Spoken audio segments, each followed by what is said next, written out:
A man from the East Coast, making his way all the way to the Midwest. Trying to make a better life, trying to provide, and trying to survive. It's the Midwest Bostonian. And now, here's Boston Johnny.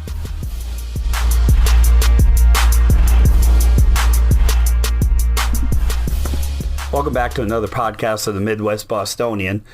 First thing is, I'm a huge Patriots fan. Have been since I was a kid. Been through the hard times and the good times of the team. But I'll tell you, from everything I've ever seen, especially being a huge Rob Gronkowski fan, after a play's done and the guy's laying flat on his face, dirt, and you come up, and especially with all the hardware that Gronk wears on his arms and all that, hitting the guy in the head with a metal arm brace and giving him a concussion, that's just dirty football.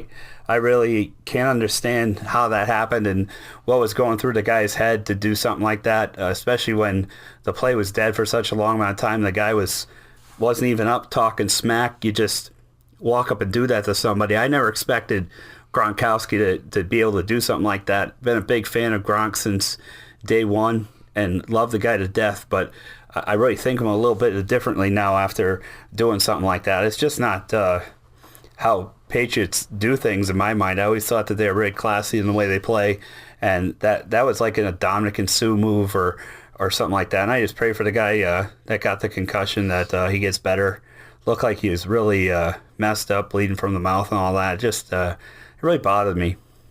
I'm also worried about we play him again around Christmas time in December, and if I was the Buffalo Bills after something happened to me like that, I for sure would be trying to look for some payback. I just hope that they don't try to do the ultimate payback and take us out of the Super Bowl and try and hurt Tom Brady or something. I don't think any of this stuff, the late hits, are good for football at all, and especially when I see my own team doing it.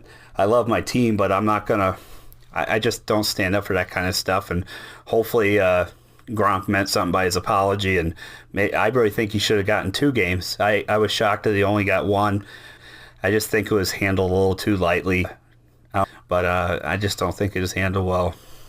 One of the other cool things about living in a small town, the Packers are pretty cool to their fans. We have these local shows where the Packers come out a couple times a month. It's usually 2 Packers at a time. This week I was pretty impressed. They had Geronimo Allison, great wide receiver, second year coming in.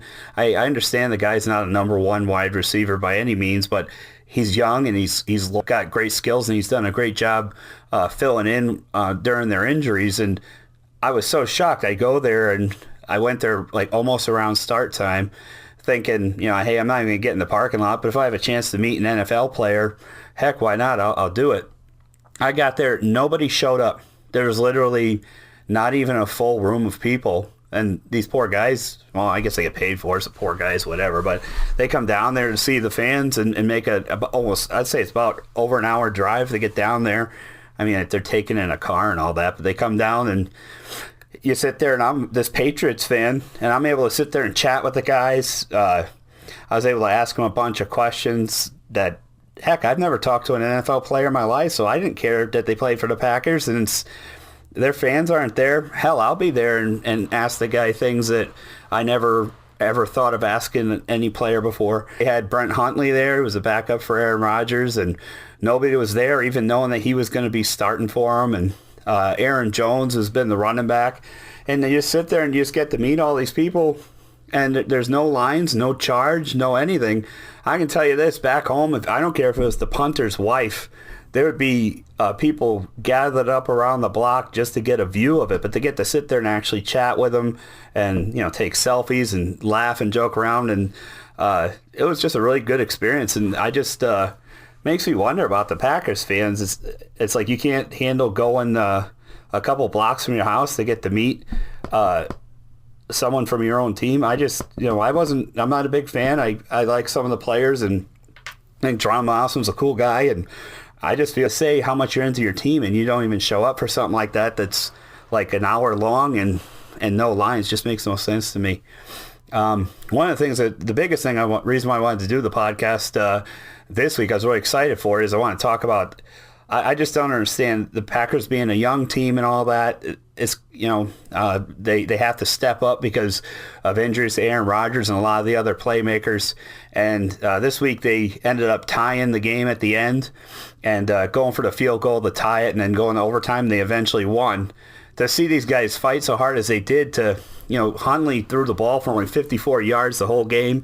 And to see these guys fight, claw, just to try and get the 3 points to tie it, you could just see the heart in these people trying to get their team into the playoffs. And then they get in overtime and the fans booed them. I mean, I'm sure you guys watched it too. I've never heard a stadium boo so loudly. Now, I understand that they're really into their team and all that, but your team just made it into overtime and you're going to boo them? Makes zero sense to me. I've gone to games before where my team has really stunk it up. I've gone to some Red Sox games that have been some real horrible ones. I went to some Celtics games back when they had no center, no starters, and I watched them get blown out. I've never, ever once in my life booed my home team. I've gone to see the Bucks before, and I've seen the Bucks get destroyed to the point where my kid was falling asleep bored. I still didn't boo them. It's like, I don't know, you're a courtesy. You're the home crowd. But to boo them because they made it to overtime? Now, if they...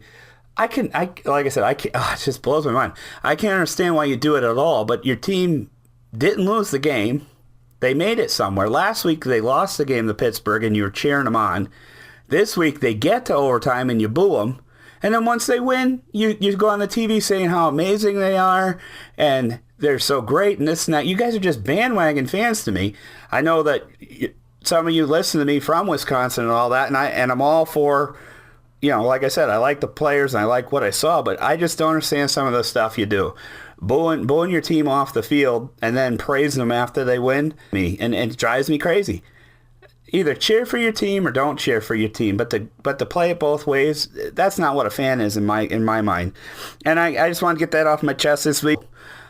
Listening to that from out here, but I'd like to hear what you have to say. I mean, please write into my podcast, write into my Facebook page.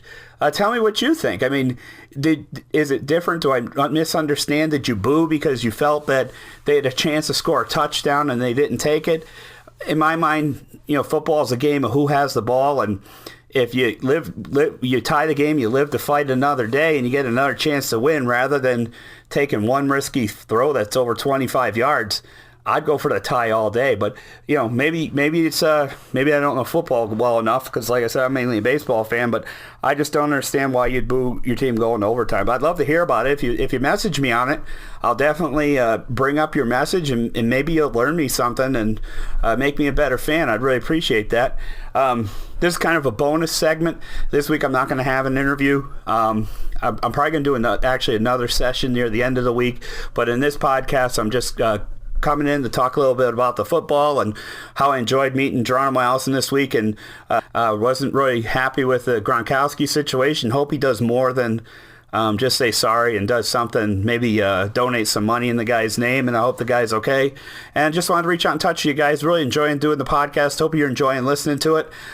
Look for a long relationship with you guys, and please hit me up, ask me some questions.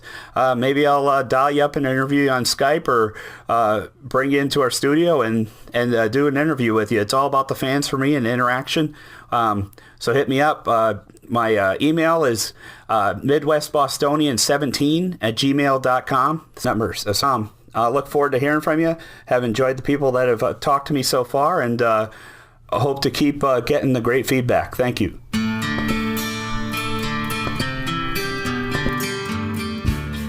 We'd hate to say goodbye, but it looks like our program has come to an end. Tune in next time for the Midwest Bostonian. Until then, keep calm and Bost on.